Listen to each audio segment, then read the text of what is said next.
I'm Jim Routh, and I'm a former six-time CISO, largely for financial service and healthcare companies.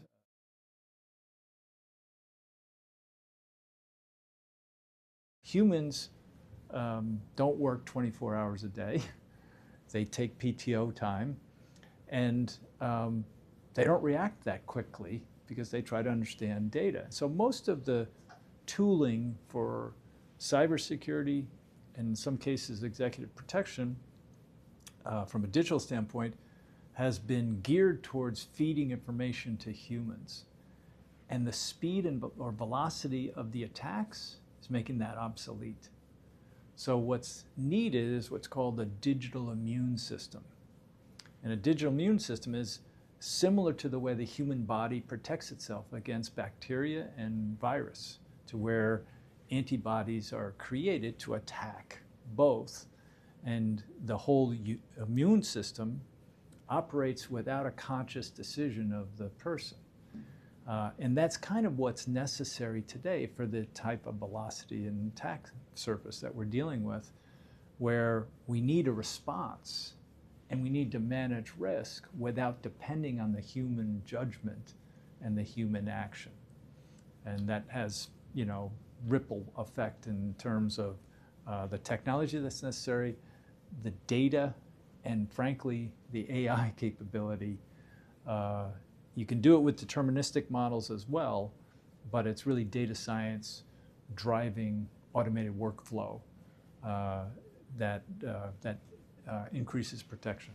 In a world now where we deal with a lot of deepfake technology and imposters using deepfake technology, we have to consider ways to identify that and determine whether that's part of the attack surface or not. And that shouldn't be a study over weeks. That should happen in seconds.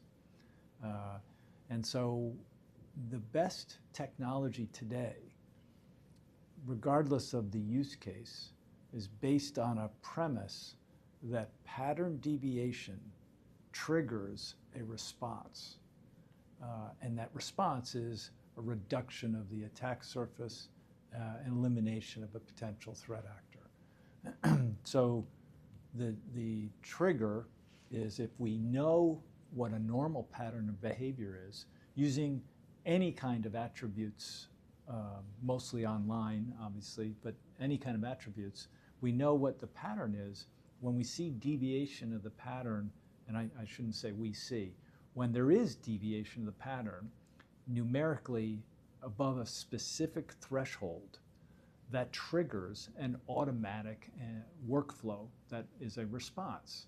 Now, we can engineer multiple workflows and different responses, and we can decide that if a score is 76, they get this response. If the score is 42, they get this response. If the score is 90, they get that response. And so using pattern deviation as the foundation with some data streaming that's coming in from multiple sources, matching that to a pattern, and creating an automated workflow based on a threshold. Math and computers do this really well, a lot better than people. So we have to rely a little bit more in terms of our immune system, our digital immune system, on data models, pattern deviation, triggering automatic workflow, and customize the automatic workflow. The cyber professional and even the physical security professional can then step back and look at transactions and trends and make adjustments for individuals. But they're not in the critical path for the remediation work or the protection work. So think of it as a building block where you start with a set of activity and activity data that creates a risk profile. Turn that risk profile into a numeric value. And let's say you're doing it on 2 attributes, which is somewhat limited. You then establish that baseline and you take in real time data from the two attributes, compare it, and then determine the deviation. Again, all this happens in milliseconds, right? You can then add two more attributes. Now, each one is a separate model that somewhat is independent, but then you have a choice of aggregating multiple models with pattern deviation. And the more attributes that you have, the higher the accuracy that identifies the deviation that triggers the remediation.